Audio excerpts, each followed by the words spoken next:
اليوم نودعك يا حسان، حاملين لوعة والدتك وحرقة شقيقتك عبير وزوجة وأطفالا في هول الصدمة والغياب. نودع شابا حمل معه من لبنان ما يكفي من الضوء ليقاوم عتمة الغربة.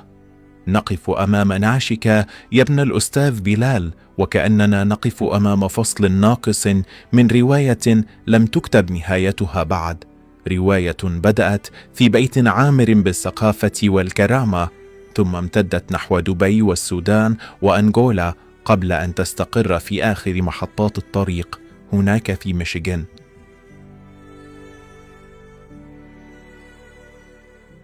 هو الشاب الذي جرب البلاد واحدة تلو الأخرى بحثا عن رزق نظيف ووطن صغير يصنعه بيديه لأطفاله الثلاثة. كان حسان إنسانا بسيطا بعمق، مستقيما بقدر ما تتطلب الرجولة من صبر، ومؤمنا بأن العائلة هي الأرض التي لا تباع. منذ رحيل والده أقفل باب لبنان بقلب موجوع وقال: الأوطان التي لا تعرف قيمة ناسها لا تستحق أن نعود إليها.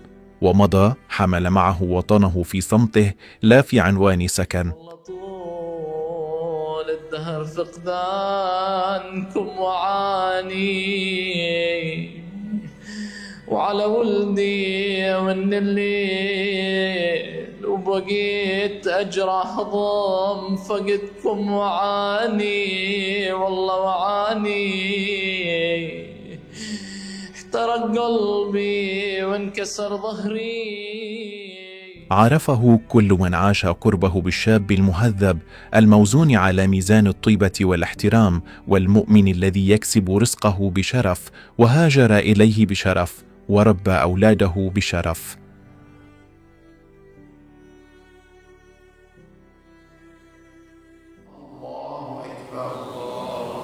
يا ابن بلال شرارة، يا ابن البيت الذي كتب للأدب والناس والتاريخ ولجميلته بنت جبيل، نم بسلام هناك في ديربون كما أوصيت، ارقد مطمئنا حيث لا غربة ولا تعب.